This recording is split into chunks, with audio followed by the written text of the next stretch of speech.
E aí galera, tudo bom com vocês? Aqui é o Davi, eu estou falando do podcast aqui na Jocum Monte Sião. E hoje nós estamos com o Eduardo. Boa noite, Eduardo. Boa noite. Fala um pouco mais sobre você, sobre o que você veio fazer aqui na nossa base essa semana, de onde você vem, o que você faz, o que você come.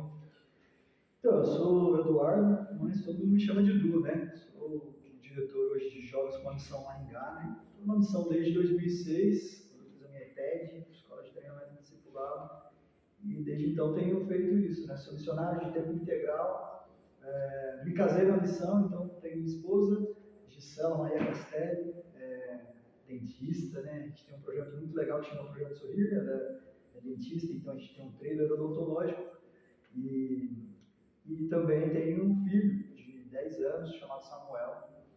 E hoje, na missão, além, né, de ser o diretor e organizar as questões burocráticas do dia a dia, né, liderança da base, eu também trabalho com Mission Adventures, que é um programa de férias, né, para jovens, uma experiência missionária para os jovens da igreja. Mas principalmente hoje eu trabalho com Word by Heart, né, que é uma escola que ensina a criar a memória das escrituras e contar essas histórias. Né? Então, principalmente hoje é isso que eu faço, e é isso que eu estou fazendo essa semana aqui em Jocum de Sião, né, para dar aula para os alunos sobre o Word by Heart. Então, é isso que a gente está trabalhando aqui durante as manhãs. Legal. Durante as suas aulas e pregação, eu consigo ver muito vivo quando você fala a importância que você dá para a palavra de Deus. E junto com o Word by Heart, qual é hoje a importância da palavra dentro da missão e dentro daquilo que nós fazemos como igreja, seja evangelismo, seja até através da música, dentro da música, qual a importância que a palavra tem para você? A palavra é fundamental, né? Sem ela não vai acontecer transformação. Então, eu acho que o primeiro ponto é pessoalmente. Sem um relacionamento pessoal com a palavra, e o Word by Heart vai te oferecer isso, né? Você vai estudar a fundo os textos antes de criar a memória das escrituras. Sem isso, você não vai ter sua vida transformada. Você não vai ser um cristão genuíno, não vai ser um cristão transformado se você não se deleitar na palavra de Deus, né? Se você não se imergir na palavra de Deus aí. E com certeza, para o evangelismo, para os nossos discipulados, para as nossas pregações, se não for a palavra de Deus, vai ser vazio, vai ser só entendimento humano. Então, o Word by Heart tem esse desafio próprio, assim, de valorizar a palavra de Deus. Então, eu acredito que a palavra tem poder por si só, por isso o Word by Heart. A gente cria a memória das Escrituras e é isso que a gente apresenta para o público. A palavra de Deus, como ela foi escrita, palavra por palavra, mas claro, né, uma apresentação como se essas histórias fossem reais, porque elas são reais, né? Então, eu conto essas histórias assim, né? Como Lucas, como ele narrou essas histórias, né? Então, mas com certeza, valorizar a palavra é um dos desafios que o Word by Heart está trazendo, né? Legal. Então, é isso. Outra coisa muito legal que a gente ouviu nessa semana, que me marcou bastante, eu ainda não tinha parado para poder pensar sobre. Quando você falou, foi algo que saltou e me chamou muito a atenção, que foi a importância do Word by Heart dentro da tradução para a língua materna. Você pode falar um pouco mais para a gente sobre isso? A grande maioria dos povos não alcançados não são de cultura escrita, né? Então, a gente tem entendido que o potencial que a contação de história tem, a oralidade tem, é gigantesca para o engajamento bíblico, né? Então, a tradução escrita muitas vezes não é tão efetiva porque eles não sabem ler e escrever ou não têm a cultura da leitura. O Word by Heart vai ensinar os alunos a contarem essas histórias, né? E essa ferramenta é poderosa, porque é assim que eles aprendem na cultura deles. Os pais ensinando para os filhos, os avós ensinando para os netos, um ensinando para o outro. E principalmente ensinando, contando histórias, dando exemplos. Então, e a Bíblia é cheia disso. Você pega o livro de Lucas, por exemplo, que é o que eu mais trabalho, né, que é o que eu tenho trabalhado, você vai ver Jesus usando inúmeras palavras e inúmeras histórias para ensinar, para trazer a realidade, né, do que ele quer ensinar, dos princípios e valores que ele quer ensinar. Isso tem um potencial gigantesco, então, né? fala sobre tradução oral da Bíblia, né? Primeiro eles precisam ter entendimento das Escrituras, primeiro eles precisam entender o que é as Escrituras e depois começar esse processo de tradução. E é muito parecido com o processo que a gente usa no Word by Heart para criar a memória das Escrituras. Então, você apresenta o texto bíblico para os alunos, e discute esse texto com eles a fundo, entende o que o texto quer dizer e depois cria a memória, né? Palavra por palavra. E nesse processo, quando eles não têm a Bíblia na língua deles, eles podem fazer isso, uma tradução, uma versão na língua deles. Claro que isso tem que passar, né, por uma retrotradução, por uma conferência, mas é muito próximo, né, do que o Lawrence, o nosso fundador, tem nos desafiado a fazer para a tradução oral da Bíblia. Né? Inclui bilíngues nativos, para eles terem acesso à Bíblia na nossa língua, mas conseguirem fazer uma versão na língua deles, e isso vai gerar um engajamento bíblico gigantesco. Legal. E a gente falando aqui sobre o Word by Heart, a gente, qual é o surgimento? Por que surge essa escola, esse trabalho? Aonde surge? E com quem surge, né? Legal, essa é uma ótima pergunta. E volta naquilo que eu falei no começo. É primeiro pessoal e depois se torna um método, né? Então essa escola nasceu com Paul Childers. Ele era o diretor da Jucu no Havaí na época, e ele conta que em um dos momentos devocionais dele, ele falou para Deus: Deus, como é que eu transformo minha vida, meu caráter, como é que eu renovo a minha alma e tal. Nossa, talvez muitos já tenham feito, né? Como é que eu faço para transformar o meu caráter? E ele conta que Deus falou para ele, falou no íntimo dele: memoriza o Novo Testamento. E ele achou um desafio impossível, ele era um homem super ocupado, ele falou isso para Deus, né? Eu sou um businessman, eu sou um homem de negócios, muitas coisas para resolver. E começou a brincar com Deus, né? Não consigo, não vai ser possível e tal. E Deus falou o que para ele? Nada, ficou em silêncio. Né? Então ele já tinha a primeira palavra de Deus. E aí ele conta que ele começou a acordar mais cedo, né? 5 da manhã, 4 da manhã às vezes, e começou a fazer isso, criar a memória das Escrituras. Começou com o livro de Marcos, né? Que era, né, o menor dos evangelhos, e viu que dava certo.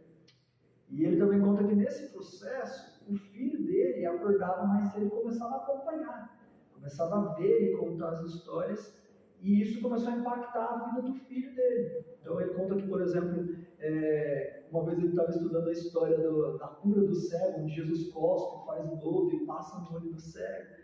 E o filho dele ficou assim: como assim, né? Cuspir, isso não é uma boa escolha, né? Ficou meio escandalizado. Mas o homem foi curado, então, né? Ok. E ele conta que em outro momento também, ele de manhã pegou a história, né? Aprendeu a história, contou a história que Jesus transforma a água em vinho. E na parte da tarde eles foram para a praia, e o filho dele era aquele hiperativo, gostava de surfar, gostava de correr. E de repente o filho dele para e fica imóvel assim diante do mar. E aí o povo procura ele e fala assim: o que está acontecendo, né, filho? Por que você está aí parado? E aí ele olha para o pai e fala assim: pai, eu acabei de pedir para Deus transformar o mar em vinho. E aí ele fica assim: uau, maravilhado, né? O filho dele estava sendo impactado por essas histórias. E ele brinca que ele falou assim pro filho: você acha que essas pessoas na praia precisam beber tudo isso de vinho? E aí o moleque deu risada, saiu brincar e tal. Mas ele viu isso, ele aprendeu as histórias, ele contou as histórias, e o filho começou a ser impactado por essas histórias, né? Então ele falou: poxa, isso tem um potencial para transformar a vida das pessoas. E assim como estava transformando a vida dele, podia transformar, assim como estava transformando a vida do filho. E ele começou a contar essas histórias. Depois de um tempo ele procurou, tem o cofundador da escola, chama Bruce Kuhn, é um cristão também, que já trabalhava com o livro de Lucas há mais de 20 anos. Ele tinha o livro de Lucas memorizado e fazia como se fosse um monólogo, né, do livro de Lucas e tal. E ele é ator da Broadway e tal, então eles se juntaram e criaram esse método, né? Misturavam técnicas do teatro, que ajudam a criar memórias e que ajudam a se posicionar em palco, contar as histórias e tudo mais, e desenvolveram esse método que a gente usa hoje. Então, foi assim que nasceu essa escola. O primeiro passo foi esse pessoal, a transformação pessoal. Foi um momento de ouvir a voz de Deus e obedecer. E depois ela foi se tornando em uma escola. Hoje ela está espalhada em todos os continentes da Terra, né? Tem essa escola espalhada em várias bases, em vários lugares do Brasil e do mundo, né? Então, Legal. é muito legal mesmo. Legal. Outra coisa que durante o nosso culto aqui de família, Você trouxe uma palavra e você falou muito sobre a questão de ter tempo com Deus e do muito fazer coisas, né? Do ativismo. E isso me chamou muita atenção, porque muitas das vezes ser ativista é algo muito legal, você contar tudo aquilo que você faz. E ouvir isso de um homem com tantas responsabilidades, liderança de base, liderança de escola, mission adventures, dentro de tanta atividade. Como você vê isso? E como você lida com isso? E por que te chama tanta atenção do ativismo dentro de uma base missionária, na igreja? E como solucionar isso? Como priorizar tempo com Deus e não, agora não é tempo disso, agora é tempo de estar aos pés do Senhor. Eu confesso que é uma tentação. Confesso que é muito fácil a gente substituir relacionamento por religião, relacionamento por ativismo, relacionamento por. Muitas vezes a gente serve a Deus sem Deus. Trabalha como se a gente fosse um funcionário simplesmente. E na maioria das vezes isso gera enfado, gera cansaço, né? Gera staff, né? O cara fica. Porque não tem vida, né?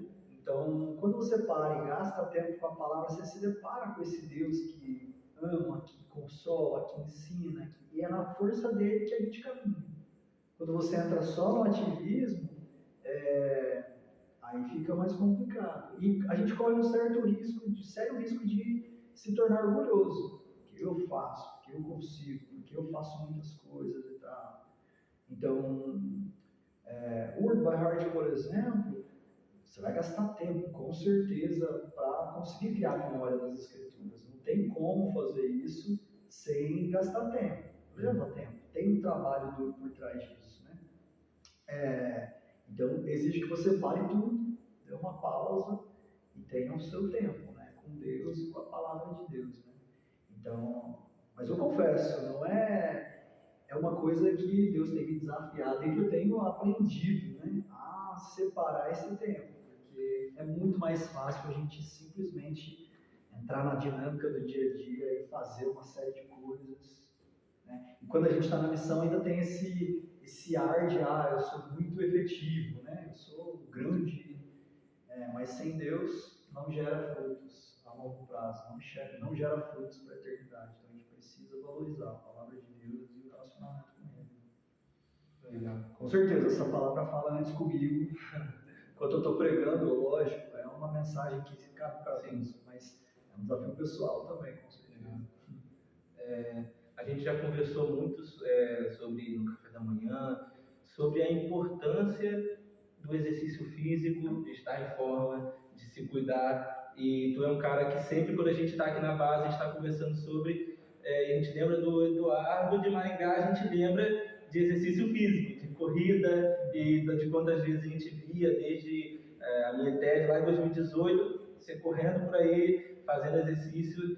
E para um missionário, qual é a importância de se cuidar, de estar em forma? Tem a ver com desempenho no ministério? Ou como você enxerga isso? O que te levou a isso? Eu acho que a gente precisa entender que nós somos integrais, nós somos seres corpo, alma e espírito. Se eu não cuidar do corpo, vai chegar uma hora que eu não vou funcionar mais. Então, cuidar da saúde tem a ver com ter uma vida longa em missões. Eu já estou chegando perto dos 40 anos. Se eu não começar agora a fazer uma atividade física, cuidar do meu corpo e tal, daqui a 10, 15 anos talvez eu vou estar muito desgastado fisicamente, né? E aí a minha vida missionária vai perder muito a qualidade, né? Então, cuidar do tempo em todos os sentidos, né? Mas no dia a dia, isso para mim tem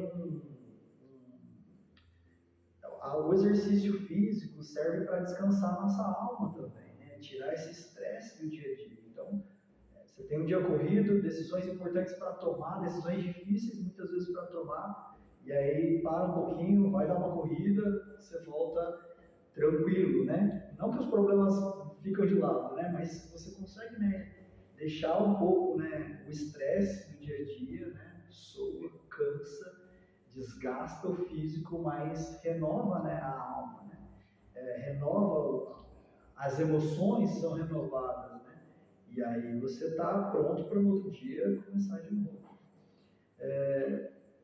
E para mim também tem muito a ver com o exercício físico.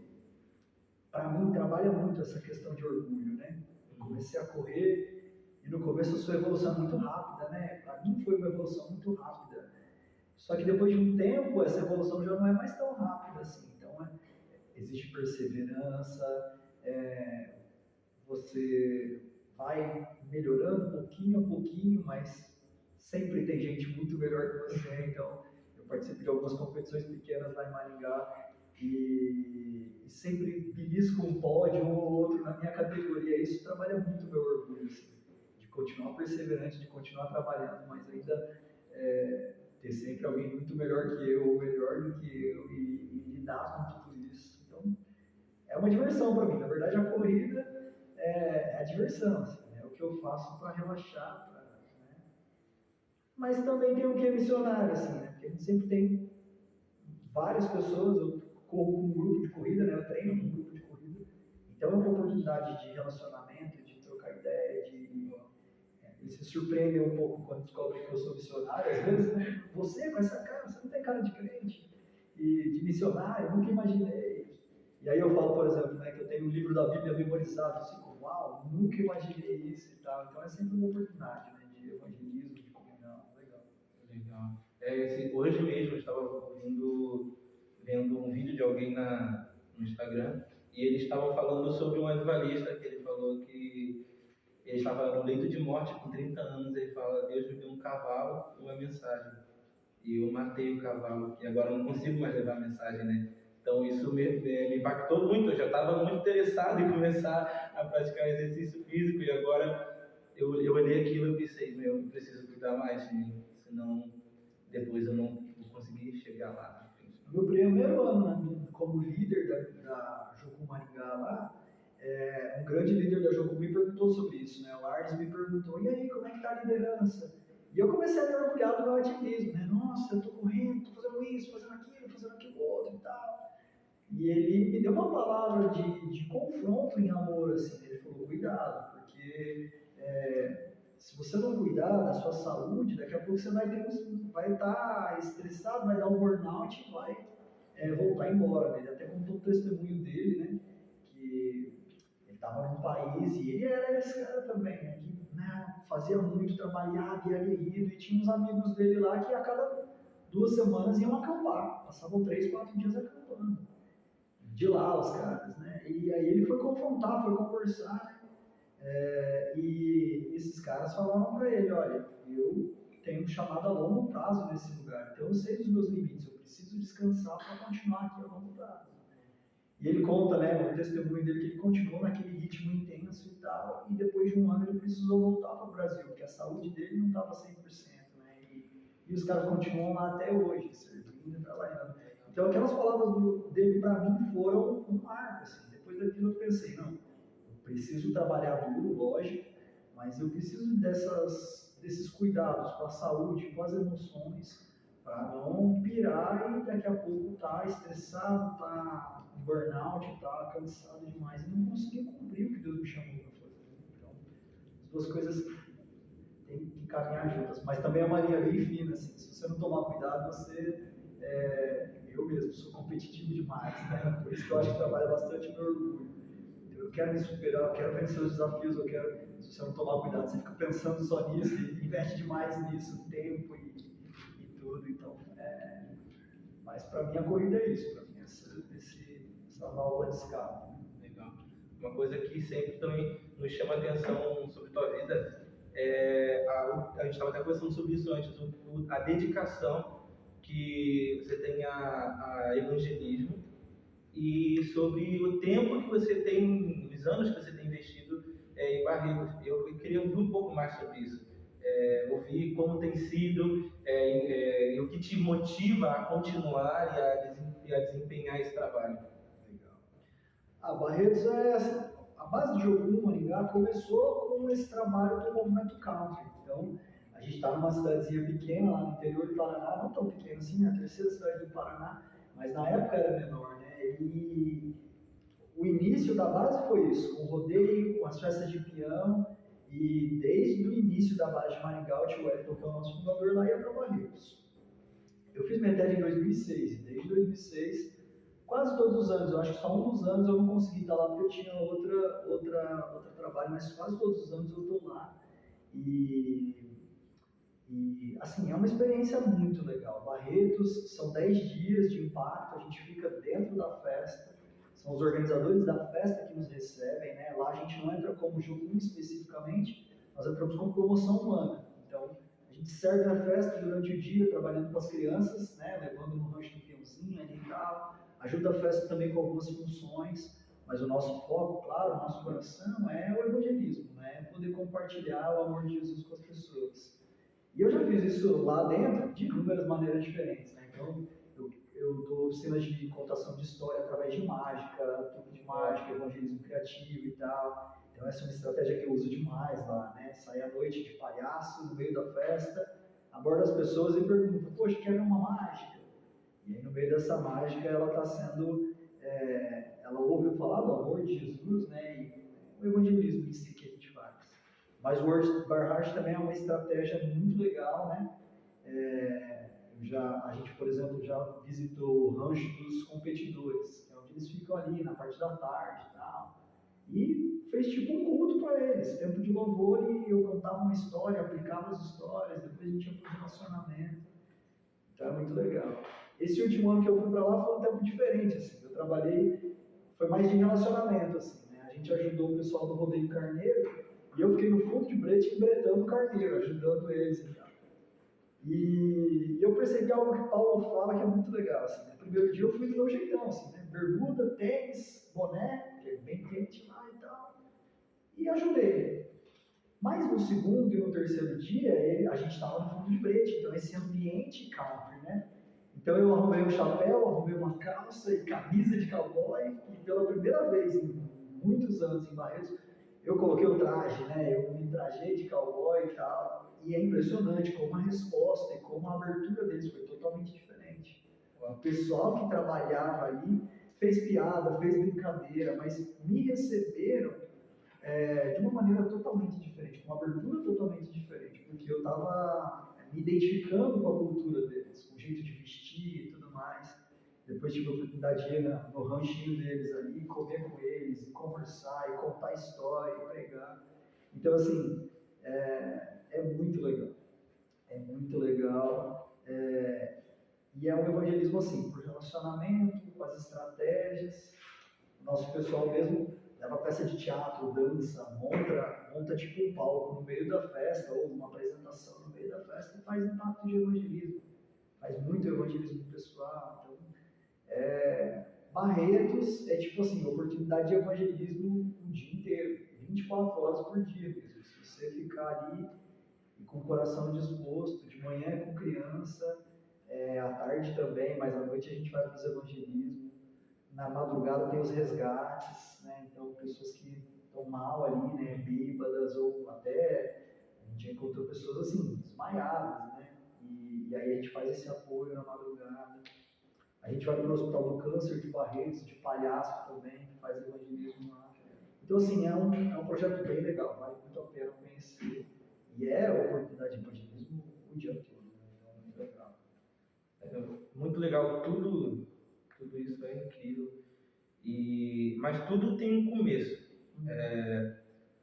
E tem muita gente que assiste, que ouve missionários, e eles ficam perguntando: como é que eu faço? Eu quero ir para o campo missionário, mas eu ainda não sei como, eu ainda tenho essa dificuldade. E como que foi o teu início, a tua chegada até a Jocum? Como você conheceu a Jocum, a sua caminhada até esse momento? A minha chegada em jogo não foi assim, 2006, né? Anos atrás. Então, quando eu vou falar sobre isso, normalmente eu brinco, né? Que a gente não tinha tanto acesso à internet. Né? Hoje em dia, para ter informação é muito fácil. Digita Jocum na internet ali, vai ter várias bases e oportunidades e escolas de curto prazo. Hoje em dia, por exemplo, eu trabalho com Mission Adventure, que é esse programa de curto prazo, 10 dias em missões, né? Então você pode experimentar em curto prazo. Mas tem a ETED, que são 5 meses, é uma escola menor, né, até, mas pode fazer uma escola de 5 meses e depois ficar de tempo integral. Na Jocum é assim que funciona, né? A primeira escola e depois você pode voltar como obreiro. O meu início em Jocum foi assim, foi meio que eu fui visitar uma igreja e tinha um pessoal da Jocum lá fazendo prática de final de semana, então eles ministraram louvor, eles apresentaram teatro, eles trouxeram a palavra, e no final eu tive a oportunidade de jantar na mesma casa que eles. E aí eles me contaram o dia a dia de Jocum, né, como funcionava. Então eu acordava e tinha o tempo devocional, e depois tinha aulas, e aí eles me falaram sobre as aulas. E depois tinha o tempo de manutenção, e eles foram me falando sobre tudo aquilo, jovens, morando junto, com um propósito, e o sonho de ir para as nações, a possibilidade de ir para as nações, de pregar o Evangelho. Eu lembro que meu coração ficou queimando, né? Isso era domingo à noite no culto, na segunda-feira eu estava lá na Jocum, querendo entender melhor o que era aquilo, e aí vi a galera fazendo manutenção. Eu lembro que a primeira vez que eu fui na base, eles estavam cobrindo um telhado, jogando telha para cima. E foi muito legal. Depois eu dormi naqueles quartos. E vi a galera fazendo pão no refeitório, a galera, né, fazendo pão e brincando, jogando farinha na cara do outro, e aquela jovem, né? E eu falei, meu, é isso que eu quero para minha vida, né? E eu lembro que naquele ano o desafio da ETED era ir para Angola no prático. E eu fui para lá com esse desafio e peguei as fichas de inscrição. À noite eu passei num culto e uma profeta entregou uma profecia para mim que eu ia para as nações para pregar o evangelho. Foi muito uma confirmação de Deus, assim, né? Tava com as fichas de inscrição para ir para a missão e ela me entregou uma profecia sobre ir para nações. E eu fui. Três meses depois eu estava na Jocum e nunca mais saí de lá, né? Então desde 2006 eu estou lá na missão e foi assim que eu cheguei. Mas hoje eu entendo que é muito mais fácil, né? Hoje tem os programas de curto prazo, né? Lá em Maringá mesmo a gente tem o Mission Adventure, a gente tem a EMU, que é a Escola de Missões Urbanas, aqui eu sei que tem a campanha de férias, né? E tal, a MF, né?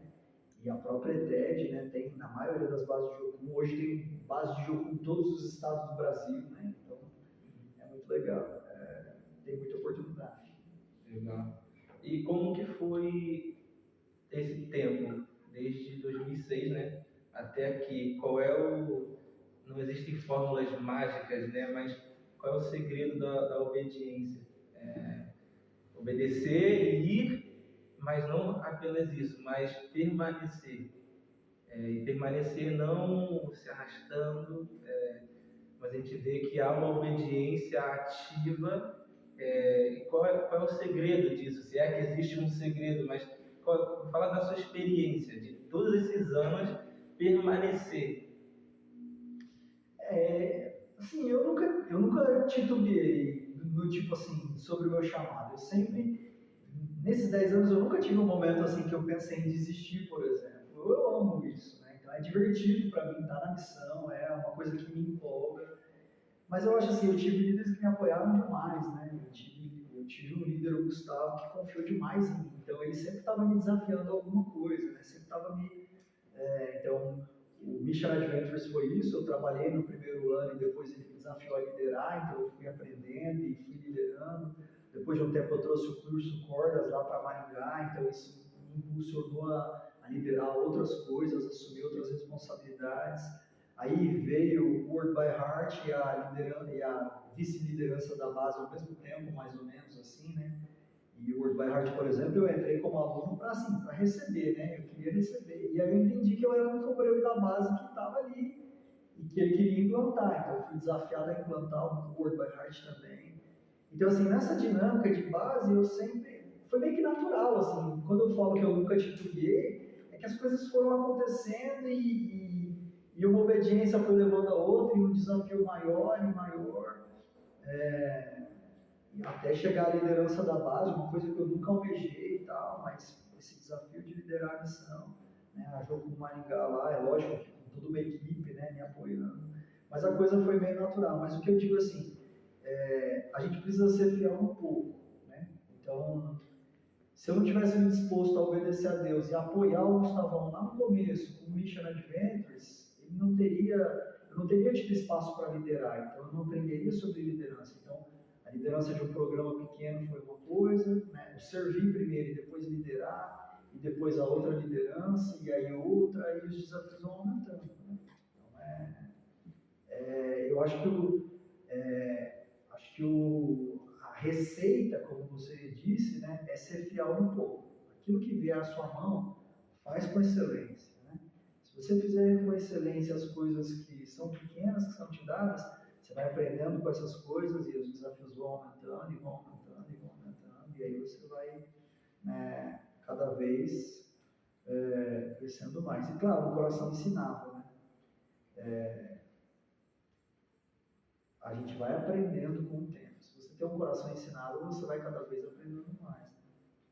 Né? O orgulho destrói a gente, porque a gente acha que já sabe tudo e aí para de aprender. Parou de aprender, aí está fadado ao declínio. Né? Então, mas, sinceramente, eu me divirto. Então, eu acho que isso também tem muito a ver. Né? Eu amo dar aula, eu amo a missão, eu amo, né, essa dinâmica maluca de Jocum. Amo pegar a moto e viajar pelo Brasil para dar aula, para ensinar, para ir para os evangelismos. Então, isso é divertido para mim. Né? Então, quando você ama o que você faz, não é difícil. Né? Acho que tem muito a ver com isso também. E dentro disso, qual é a sua expectativa para essa nova geração? Agora que você, com esse olhar de líder, né, de base, você tem ali pessoas contando com a tua liderança, e aqueles que estão vindo agora, essa geração, qual é a sua expectativa? O que você tem visto dentro desse contexto de missão? A Jocum acredita em jovens, né? Então eu vejo uma galera chegando muito diferente da minha geração. Né? Eles têm um relacionamento de intimidade com Deus, um relacionamento de liberdade na presença de Deus que a minha geração muitas vezes não tinha. Né? Então eu percebo isso, né? E eles são extremamente informados, né? Eu percebo que na Jocum a gente está passando por uma transição.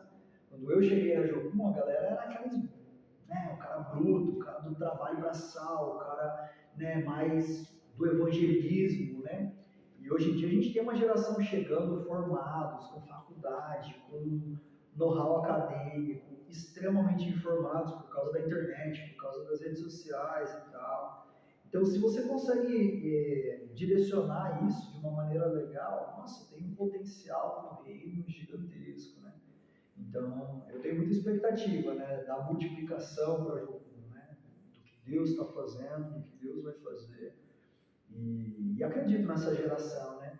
É claro que todas as gerações tinham seus pontos positivos e negativos, mas quando você consegue direcioná-los, quando eles se descobrem, né, eles têm um potencial gigantesco, né, de crescimento, de fazer, de, né, criatividade. Então, é muito legal, muito legal. Legal. É incrível ouvir isso, porque a gente ouve muitas críticas a respeito da próxima geração.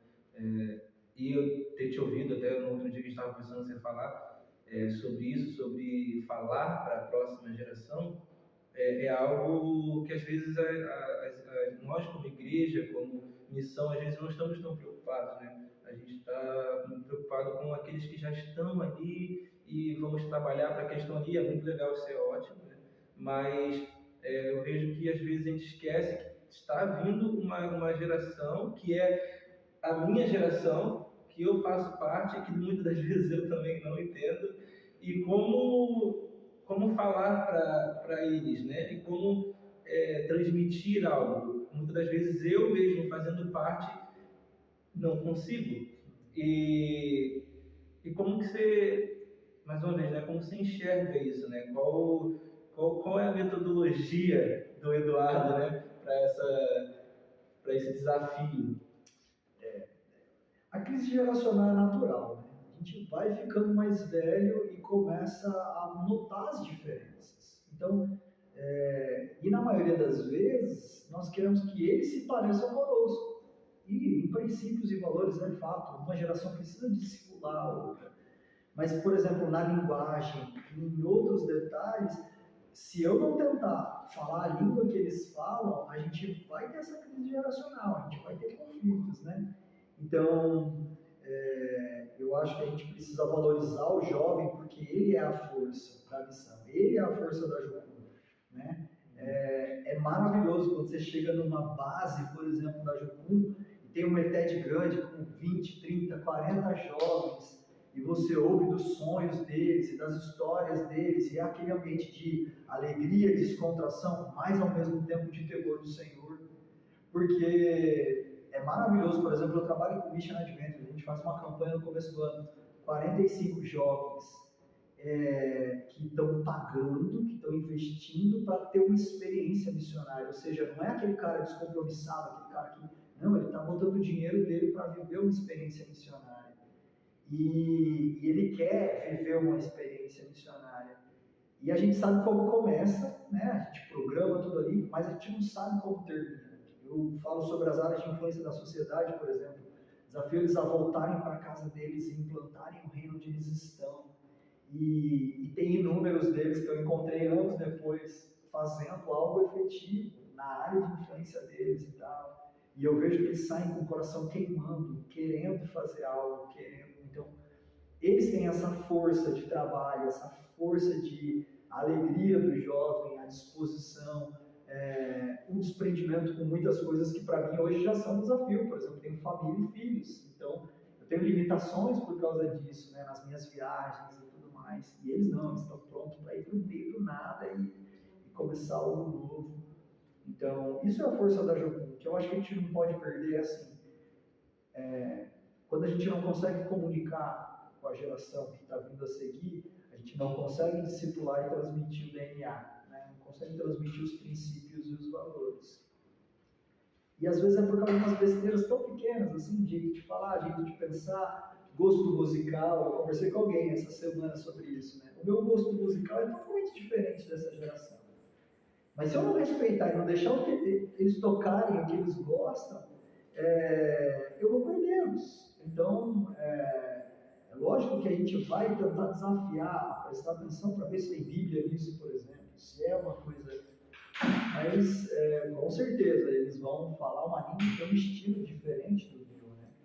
Então, é se adaptar, é tentar se adaptar para continuar comunicando e impulsioná-los, né? Eu acho que quando o jovem entende que ele tem voz, que ele tem respeito, apesar de ele ser um jovem, ter dificuldades e tal, mas quando ele entende que ele tem esse espaço para crescer, ele vai, né?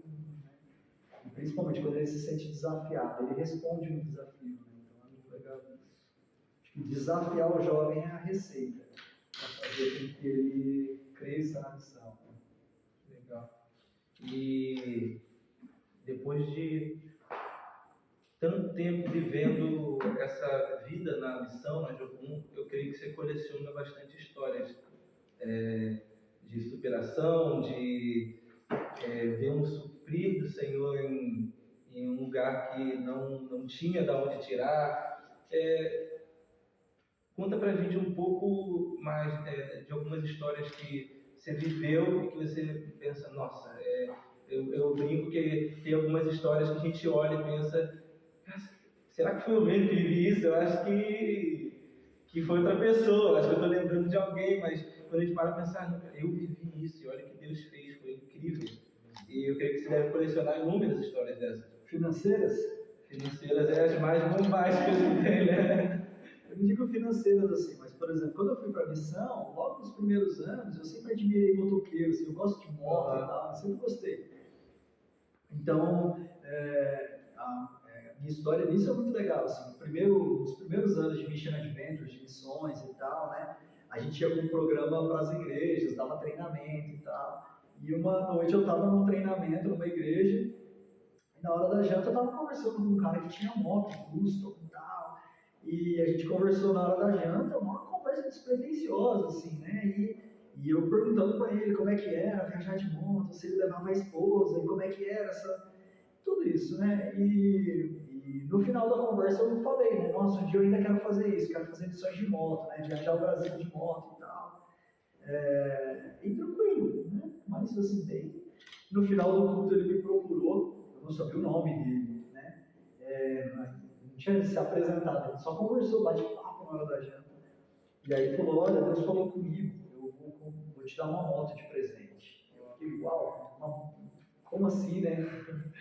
E a gente meio que às vezes, né, será que vai dar mesmo, né, e tal, fica na dúvida. E eu voltei para Maringá, né, passou 1, 2, 3 meses, e aí eu estava liderando prática em Campinas, estava em outro lugar, de ETED, e os meus amigos da base me ligaram, falaram, cara, o cara trouxe uma moto aqui para você, velho, deixou os documentos e tal. Ele era do interior de Mato Grosso do Sul e comprou a moto lá e levou para Maringá para mim, né.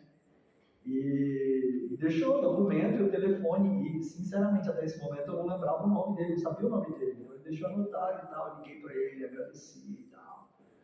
E nessa época eu tinha algumas pendências financeiras com a missão, e aí vendi a moto, paguei tudo e tal, e foi um marco para mim, assim, porque depois daquilo eu nunca mais, eu fiquei 2 semanas com a moto, aprendi a pilotar, mas depois daquilo eu nunca mais tive pendências, né? Tive desafios financeiros com a missão. E aí continuei orando, né? Porque eu queria uma moto e tal, né? E pouco tempo depois, meu cunhado estava vendendo uma bis, e aí eu comecei a orar e tal, e aí falei para ele, né? Pô, você não vende para mim parcelado e tal? E aí ele falou, vamos ver. E aí foi, daqui a pouco ele volta para mim depois de um tempinho e falou, olha, Deus falou comigo, eu vou te dar essa moto de presente. E, uau, muito legal, né?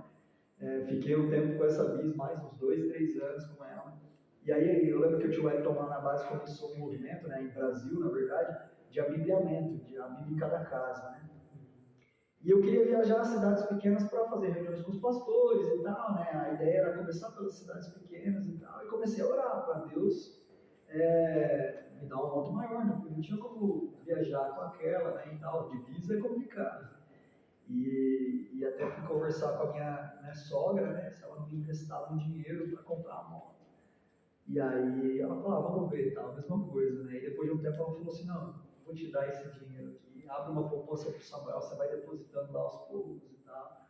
E me deu mais 10 mil, e aí eu comprei uma moto maior, né? Aliás, até que eu tô aqui agora, vim de Maringá a Porto Alegre aqui de moto. E então, assim, eu brinco, né, que eu ganhei uma moto de um desconhecido, do meu cunhado e da minha sogra. Então, todas são um milagre, né? Todas são uma provisão de Deus, né? Estou até no desafio aí, vou trocar de moto aí nos próximos dias, quero pegar uma maior. Mas eu vejo isso assim, né? Esse cuidado, né? A minha esposa, por exemplo, como eu falei, é dentista, né? E quando eu falo de honrar os pequenos começos, a história dela é um exemplo assim maravilhoso. Ela foi para a missão e a missão não tinha nada na área de odontologia, ela já era dentista. Então ela começou com o teatro de fantoches, né, ensinando escovação. Essa foi uma das experiências mais legais que eu tive na rede. Eu estava lá atrás do plano, fazendo fantoche para crianças, e o teatro ensina escovação, mas ao mesmo tempo fala de Jesus. E aí entrava 30 crianças ali, eu nem via, né? Estava atrás do plano. E aí a gente falava de Jesus, fazia os fantoches e tal, e aí no final aparecia o coração limpo, e eu só ouvia as crianças orando e aceitando Jesus, 30, 40 crianças. Aí elas saíam, chegava mais 30, 40, saíam. Naquele ano em Barretos, meu primeiro ano em Barretos, passaram umas 3 mil crianças pelo Projeto Sorrir. Porque era tipo excursão, todo dia, as crianças chegavam lá, 30, 40, saíam, voltavam, então. Mas assim, minha esposa começou com ensinar escovação. Aí ela ganhou as pias móveis, que é tipo, a gente monta para ensinar escovação também. Depois de alguns anos, a provisão de Deus veio e ela ganhou um consultório fixo para montar lá na base. A gente estava pintando a sala e tal.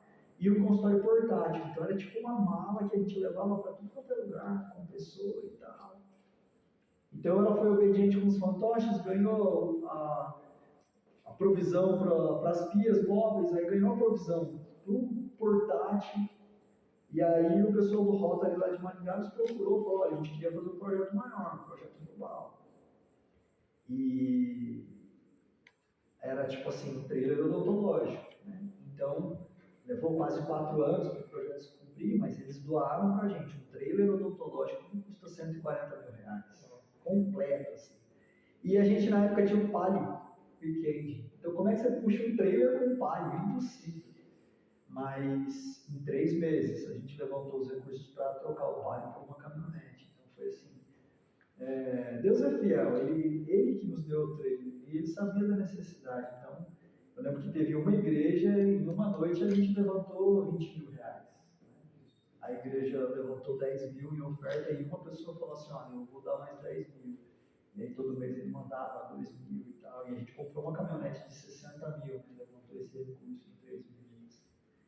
E, e é muito legal, assim, esses desafios financeiros, se eu contar, a gente tem inúmeras histórias, né? Não só minhas pessoais, mas da base, por exemplo, né?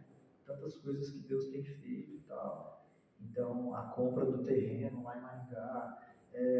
Agora, ano passado, a gente fez uma usina fotovoltaica. Então, pessoas que investem, que apoiam. Então, a gente tem centenas, tem inúmeras histórias, né? Da provisão financeira de Deus. Mas, pessoalmente, essas duas são, assim, fortes para mim. Né? Eu já ganhei 3 motos de presente.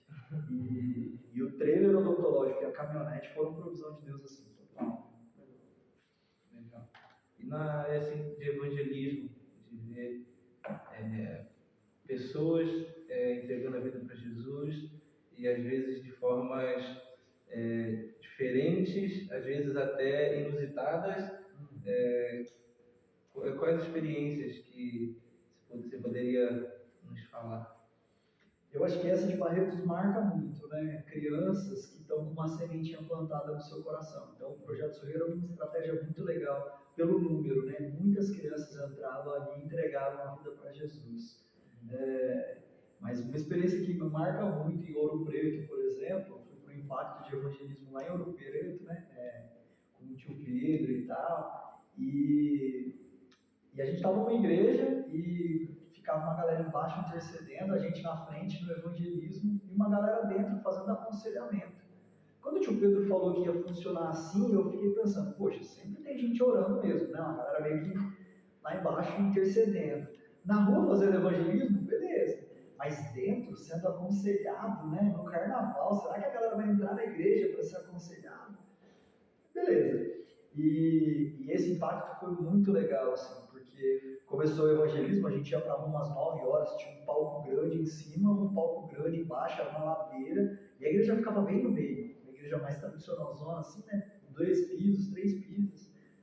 E, mano, naquela igreja tinha umas coreanas junto com a equipe, e elas não falavam muito bem português. Então o que elas faziam? Elas iam lá para fora, coreana, bonitinha, tudo bom e tal, vamos entrar, conversar e tal. Puxava a galera para dentro da igreja e deixava a galera conversando com alguém ali dentro, né?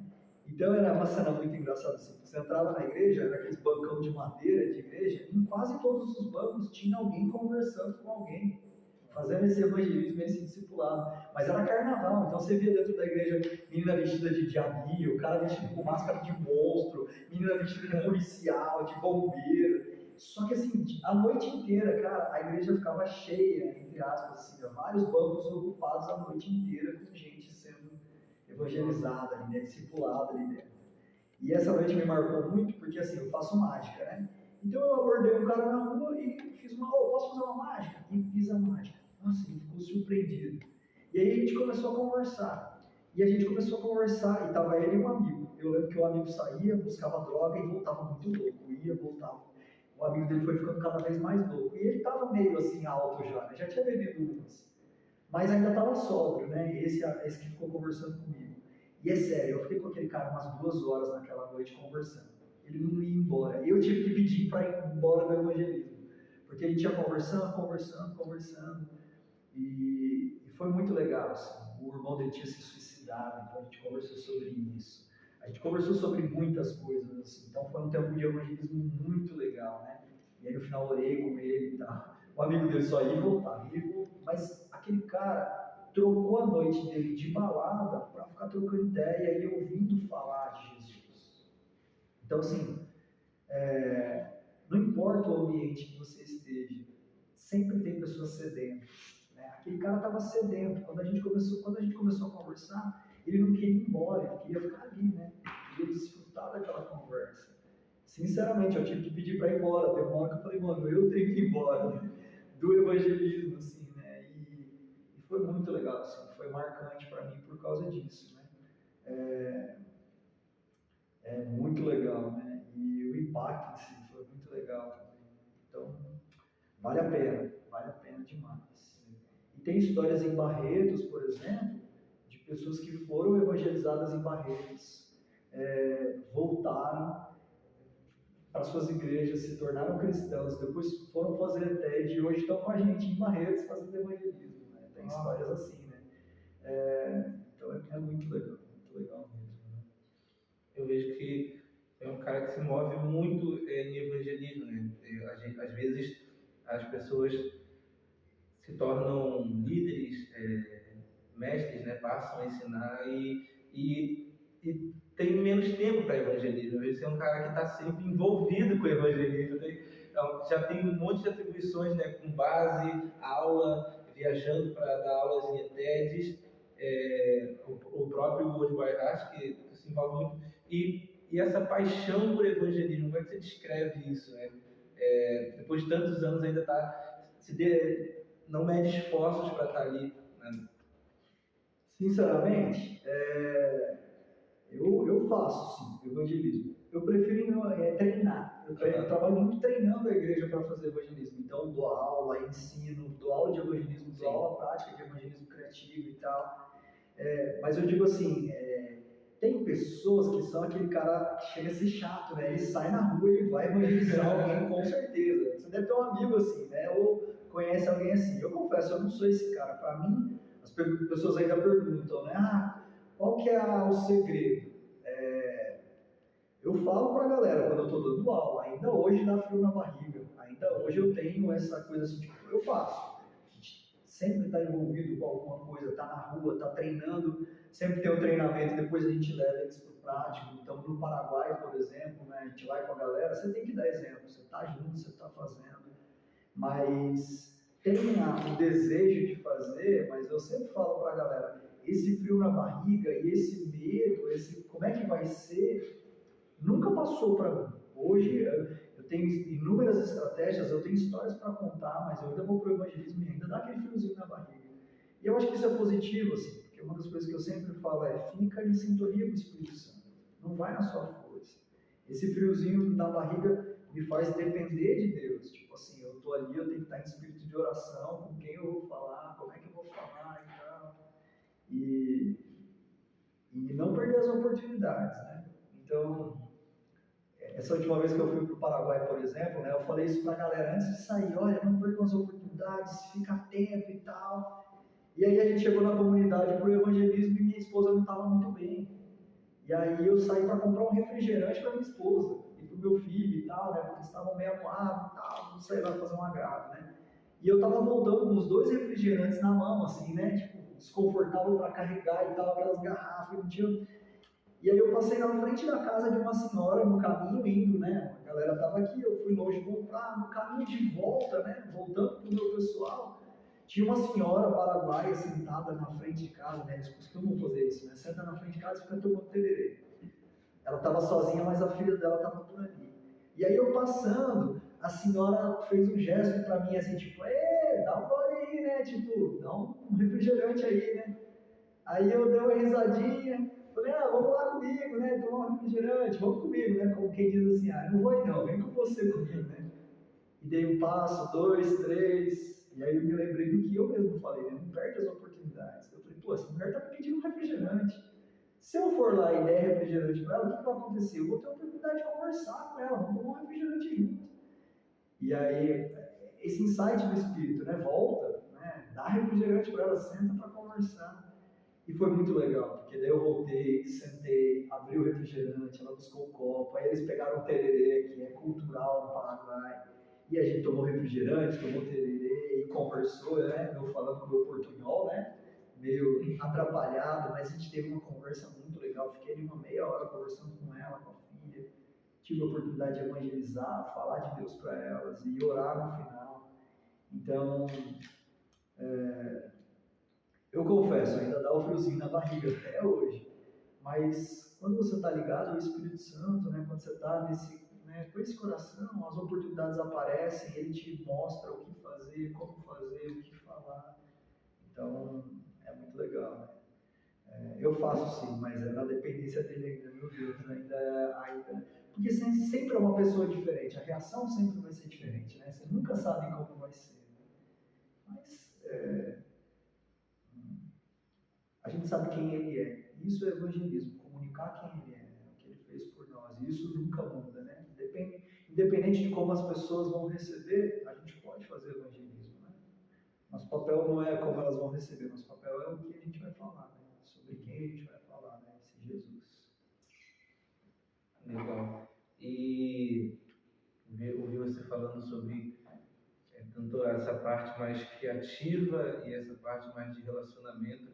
E sempre tem aquelas pessoas que não, eu acho que evangelismo tem que ser criativo porque chama mais atenção e vai ser mais efetivo. E tem aquele cara que ele é totalmente de relacionamento e ele, se for tentar fazer uma mágica, as cartas voam para tudo que é lado. Pelo menos na tua aula eu fui tentar aprender as mágicas lá atrás, em 2018 eu ficava errando tudo e eu pensava, meu, mas conversar, só conversar é tão mais fácil.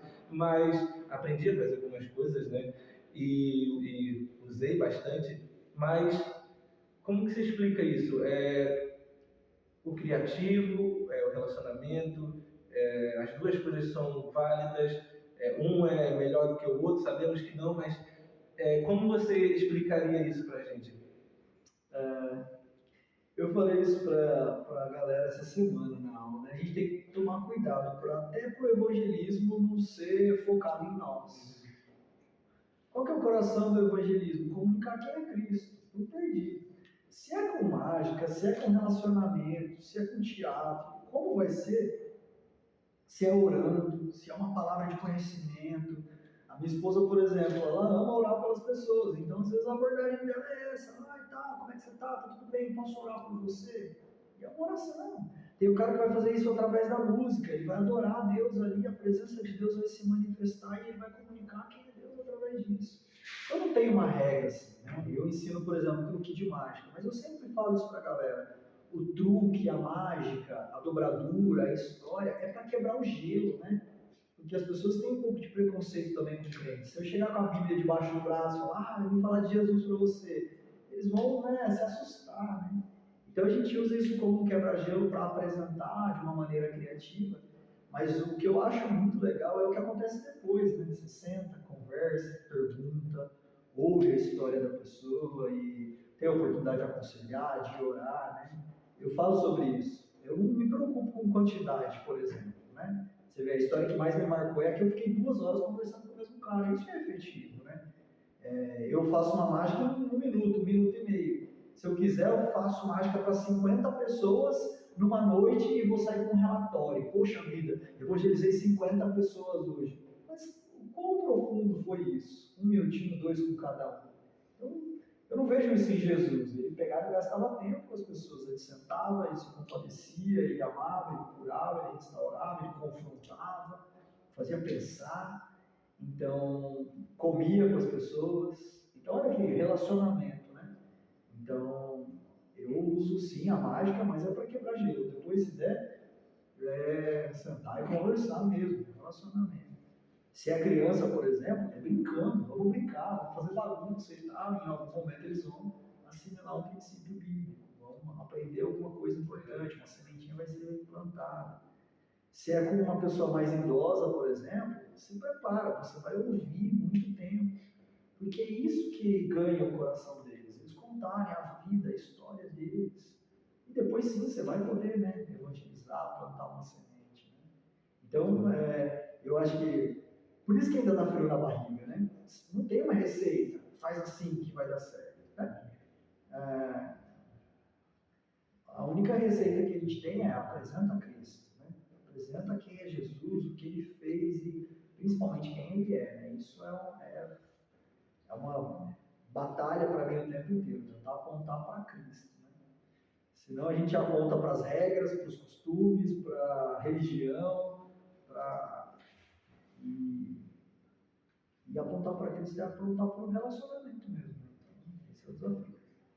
E voltando lá no início da nossa conversa, quando a gente está falando sobre língua materna, né, tradução oral da Bíblia, você falou muito de desafiar, né, o obreiro, desafiar o jovem, E isso é até uma coisa que vem lá desde o Loren, né? O Loren é um cara que sempre estava desafiando, né, a Jocum, a missão, né? Ele desafiou com a Bíblia em cada casa, e eu vejo que tem algumas coisas conectadas, né, nesses últimos tempos na Jocum, né? Essa questão da língua materna, o Loren, e como você vê esse tempo.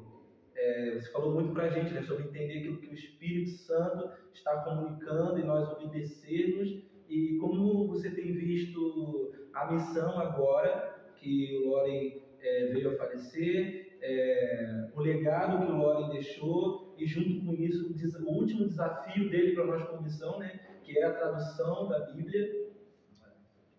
Eu acho que essa visão de tradução oral da Bíblia está muito alinhada com o que Deus tem para fazer entre as nações.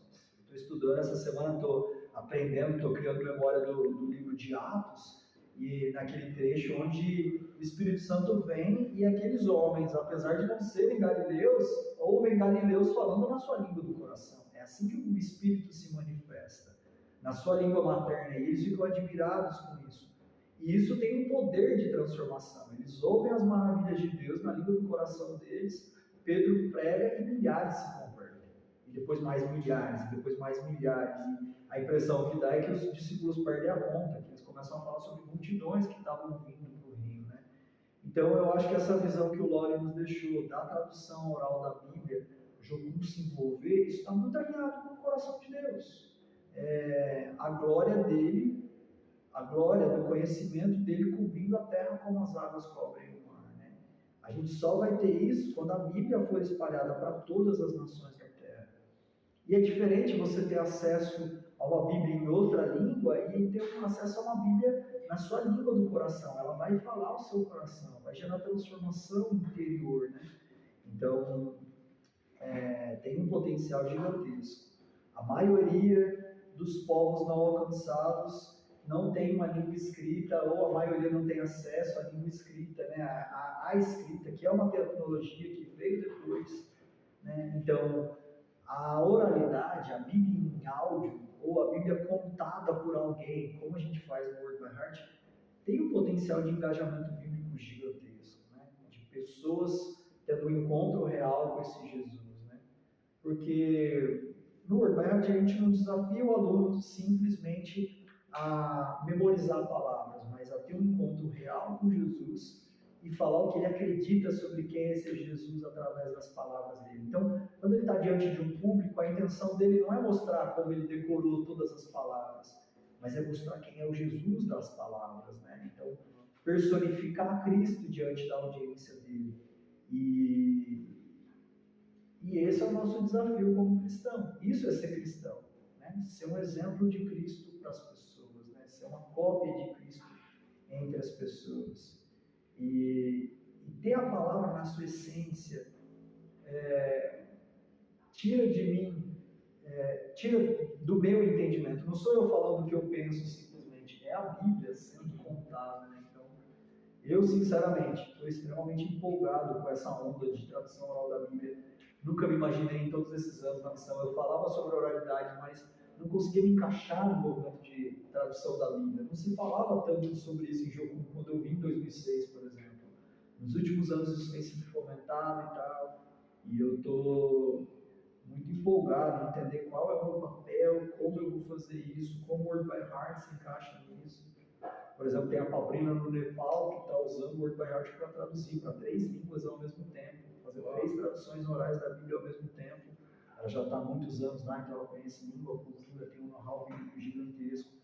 Então, assim, eu quero muito entender qual é o meu papel e conseguir surfar essa onda aí, né? Conseguir me envolver, né? E fazer com que algum povo, alguns povos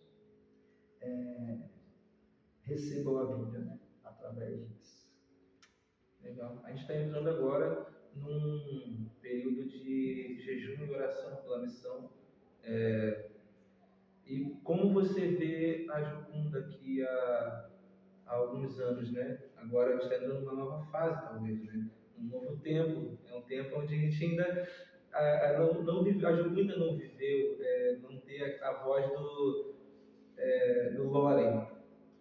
Algumas vezes era era muito legal você ir lá e ouvir o que ele tinha para falar sobre alguma coisa. Você fica, nossa, que revelação, cara, eu não tinha parado para pensar nisso ainda. E, e agora a gente vai passar por um novo tempo. Como é que você enxerga isso? O futuro da Jocum global, Jocum Brasil, e a sua visão como líder, como você enxerga tudo isso?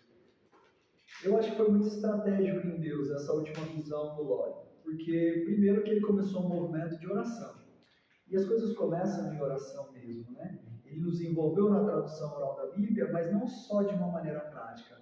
O Prayer MT é um movimento de intercessão e de envolvimento da igreja em intercessão. Isso já é poderoso, porque a gente não vai se mover na nossa força, vai se mover pelo que o Espírito Santo mover a Jucum, né? E em segundo, eu acho que é muito estratégico, porque Deus, através do Loren, Deus nos deu um desafio que não vai se cumprir nessa galera que está na Jocum hoje. Né? Ele falou que para cumprir esse propósito, a gente vai ter que multiplicar, a gente vai ter que crescer. Então, não somos nós, talvez, que vamos cumprir. Né? Eu vejo muito isso na minha vida. O meu papel como professor de Word by Heart, como aquele que implanta escolas, como aquele que lidera escolas, é multiplicar esse conhecimento para que talvez outros obedeçam, né? Então eu acho que a estratégia ele nos deu um desafio muito maior do que a nossa geração vai conseguir cumprir. Então a gente vai ter que trabalhar muito tempo nisso. Então pelos próximos 20 anos aí, a gente tem um grande desafio pela frente, né? Então a missão não vai morrer por falta de desafio. Ainda mais que esse desafio está sendo impulsionado pela intercessão, né? E ao mesmo tempo, a transição que aconteceu de ser uma. A Jocum nunca, de uns tempos para cá, não era mais hierárquica. Ela não dependia da pessoa do Loren nas decisões, né? Ela é muito gigantesca, então precisava ser diluída essa autoridade. Então, cada base é independente, a gente continua tendo vínculos, né, de relacionamento, e isso é muito poderoso. Mas, por exemplo, eu estava conversando com o Jimmy sobre isso na última reunião de liderança, né? E eu fiz mais ou menos essa pergunta para você, né? Para ele, na verdade. Porque, Jimmy, como é que vai ser agora? Quem vai assumir, né, esse papel profético do Lore entre nós? Como é que vai ser a missão daqui para frente, né? E ele me respondeu com uma pergunta. Ele falou, qual foi a última decisão da sua base que precisou do Lore? Porque ele não nos liderou por imposição, ele nos liderou comunicando um DNA, e esse DNA está em nós. Então, todos aqueles que assimilam esse DNA vão continuar multiplicando esse DNA, e eu acredito que a missão vai crescer, vai continuar crescendo, né? Porque o desafio é grande, tem espaço para o jovem, tem muitos visionários que partilham do DNA do Loren, e tem muita gente comprometida, né, com o reino de Deus a partir da Jocum, através da Jocum. Né? Então não me preocupa, não acho que a gente vai entrar em decadência, pelo contrário, eu acredito que com esse desafio a Jocum tende a se multiplicar e continuar sonhando os sonhos de Deus e vendo o reino de Deus sendo implantado. Né? Loren foi fiel até o fim, e ele é um exemplo para nós, para que a gente possa ser um exemplo, fiéis até o fim, aguerridos até o fim, e doar as nossas vidas mesmo, para que o reino de Deus se estabeleça entre nós. Então, eu me preocupo. Legal. É muito bom ouvir isso. Desde que tudo aconteceu, sempre querendo ouvir, né? A gente vai ali, conversa com a Tionice, tem que sentar na cabeça, Tionice, vamos tentar entender, a gente vai procurar aqueles que são referência, né? E é muito legal ouvir daqueles que são referência, essa empolgação e esse ânimo, ver que as coisas não estão bagunçadas, não estão perdidas, não tem ninguém desesperado, mas é poder ver homens e mulheres de Deus com expectativa daquilo que Deus quer fazer. E isso, para nós, como obreiros e até acho que alunos, olhar isso, ver, é de fato olhar e perceber que aquilo que tinha no Loren foi, como o senhor falou, transmitido, né, esse DNA transmitido para nós e estamos assimilando. E isso é incrível, isso de fato é isso que eu quero para a minha vida, assimilar esse DNA e viver, né, de acordo. Né? Eu acho que a gente também tem que voltar os nossos olhos para o lugar certo. E o lugar certo é, Deus é soberano. Ele falou que no fim de tudo, todos vão estar com palmas nas mãos, de todos os povos, vão estar com palmas nas mãos, adorando o Cordeiro. Não é sobre mim, não é sobre o Lore, não é sobre você, é sobre um Deus que é soberano. E Ele está escrevendo uma história através da igreja que vai culminar no fim de tudo nisso, na glória para Ele. Todos os povos diante dele com palmas nas mãos. É fato que a gente tem que ficar atento, né? Eu brinco isso, né? A onda de missão vai acontecer, a quarta onda de missão está aí, né? Alta, né? E você pode surfar ou não, né? Você pode surfar ou você pode tomar uma vaca, pode tomar um capote, tomar um caldo. Então, a gente tem que estar atento, entender o nosso papel e surfar. E todo surfista sabe que o grande desafio não é se equilibrar, o grande desafio é entender a onda, né? Eu acho que essa onda de oralidade, de tradução oral da Bíblia, de engajamento bíblico para os povos, é uma onda que está crescendo aí. Quem entender o seu papel e surfar vai né, ser efetivo e vai olhar para trás no fim de tudo e falar como Paulo, né? Encerrei a carreira, né? Combati o bom combate, encerrei a carreira e guardei a fé, né? Cumpri o meu papel, né? Então, mas a gente precisa estar atento, né? Legal, é muito bom ouvir isso, porque também tem muita gente em casa que não entende, não sabe como funciona a Jocum, e olhando toda essa situação, ficam se perguntando, né? E agora, quem é o líder da Jocum agora? E já ouvi muitas perguntas, né? Quem agora é o líder da Jocum? Tem que explicar, então a gente faz um corte aqui, e aí esse corte é para os jocumeiros poder mandar para suas igrejas, para as pessoas, para poder entender um pouco mais de como funciona a Jocum, né? Um pouquinho, uma palhinha de como que é o movimento da Jocum, né? E falando em desafio, eu queria que agora você pudesse desafiar o povo de casa a estar presente, a fazer parte disso, né? Seja através da ETED, do World by Heart, eu não sei quais são as próximas datas de World by Heart, e como eles podem fazer parte disso, né? Mission Adventures, tudo aquilo que a Jocum, Maringá, Porto Alegre e outras bases podem oferecer. Hoje é muito fácil, né? Você dá um Google aí, você encontra tudo, né? Então, no nosso Instagram, a gente sempre tem postado, né, o que está acontecendo. Então, eu trabalho com o Mission Adventures, que é um programa criado para dar uma experiência missionária para a igreja. Então, a partir do ano que vem, de 13 a 23 de janeiro, a gente vai estar indo para o interior do Paraguai e é aberto para todas as igrejas, né? Quem quiser participar, são 10 dias de programa, mas é a vida jocumeira na realidade, assim, né? Os nossos tempos de devocional, de intercessão, de palavra e tal, preparando eles para o prático. E a nossa ideia é que no prático eles sejam os missionários. A gente vai dar todo o suporte, mas eles vão viver uma experiência missionária bem real, né? Pensando em World by Heart, a gente tem uma escola começando agora em Curitiba, no dia 29 de abril começa uma escola do World by Heart. Então, nessa escola a gente vai olhar para Jesus em todo o contexto bíblico. Então, eles chamam de escola panorâmica. A gente vai olhar palavras que apontam para Jesus, de Gênesis a Apocalipse. E quando eu digo olhar, não é só olhar, né? A gente vai entender, aprender, criar memória dessas histórias. E no fim da escola eles vão ter mais ou menos 1h15 de apresentação, contando palavra por palavra dessas referências que apontam para Jesus de Gênesis a Apocalipse, né? Em setembro, provavelmente, a gente começa uma escola do Evangelho de Lucas lá no Paraguai, né? A gente vai implantar a escola lá no Paraguai. E em Maringá a gente sempre também tem rodado essas escolas, né? Então é só ficar ligado. Pensando no movimento de tradução oral da Bíblia, um convite muito real e muito legal para a igreja é o site do Pray MT. Nesse site, Pray de oração OMT, né? Então, nesse site você tem a oportunidade de entender quantas línguas são faladas na Terra. Eles apontam para todas as línguas que são faladas na Terra. E esse site desafia a igreja a orar por uma língua que ainda não tem ninguém orando e que ainda não tem a Bíblia traduzida.